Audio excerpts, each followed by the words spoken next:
শুল্ক আরোপ ইস্যুতে যুক্তরাষ্ট্রের বাজারে বিভিন্ন পণ্যের দাম বাড়তে পারে বলে সতর্ক করেছেন মার্কিন প্রেসিডেন্ট ডোনাল্ড ট্রাম্প।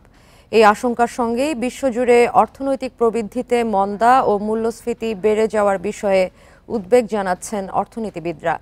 এদিকে ইউরোপীয় ইউনিয়ন থেকে আমদানিতেও শুল্ক আরোপ করা হবে বলে জানিয়েছেন ডোনাল্ড ট্রাম্প। কানাডা, মেক্সিকো ও চীনের পণ্যের উপর যুক্তরাষ্ট্রের শুল্ক আরোপ নিয়ে চলছে নানা আলোচনা।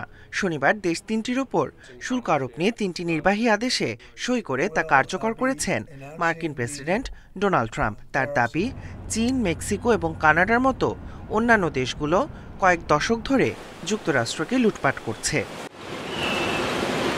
যুক্তরাষ্ট্রের শুল্ক আরোপ করায় স্বল্পমেয়াদে মার্কিন নাগরিকরাও দুর্ভোগের শিকার হতে পারেন বলে মন্তব্য করেছেন ট্রাম্প।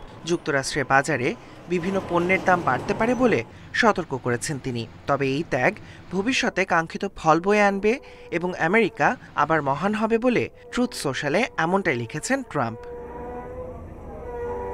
যুক্তরাষ্ট্রের অভ্যন্তরে দ্রব্যমূল্য বেড়ে যাওয়ার আশঙ্কার কথা বলছেন অর্থনীতিবিদরাও।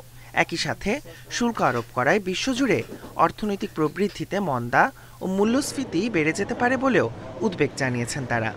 তবে শুল্ক আরোপের বিষয়টি নিয়ে কানাডা ও মেক্সিকোর নেতাদের সঙ্গে কথা বলবেন বলে জানিয়েছেন প্রেসিডেন্ট ট্রাম্প। এদিকে মার্কিন পণ্য না কিনে নিজেদের উৎপাদিত পণ্য কিনতে নাগরিকদের প্রতি অনুরোধ জানিয়েছেন কানাডার প্রধানমন্ত্রী জাস্টিন ট্রুডো। একই সাথে কঠিন পরিস্থিতি মোকাবিলায় জনগণকে ঐক্যবদ্ধ হওয়ার আহ্বানও জানান তিনি। মেক্সিকো যুক্তরাষ্ট্র থেকে আমদানি পণ্যের ওপর করারোপের ঘোষণা দিয়েছে। এছাড়া চীন, কানাডা ও মেক্সিকোর পর এবার ইউরোপীয় ইউনিয়ন থেকে আমদানিতেও শুল্ক আরোপ করা হবে বলে জানিয়েছেন রিপাবলিকান এই নেতা। ট্রাম্পের এই হুমকির তাৎক্ষণিক প্রতিক্রিয়ায় সংস্থাটিও যুক্তরাষ্ট্রের ওপর কঠোর প্রতিক্রিয়া জানাবে বলে সতর্ক করেছে। ট্রাম্পের অভিযোগ, ইইউ বহুদিন ধরেই যুক্তরাষ্ট্রকে চরমভাবে সুবিধাবঞ্চিত করেছে।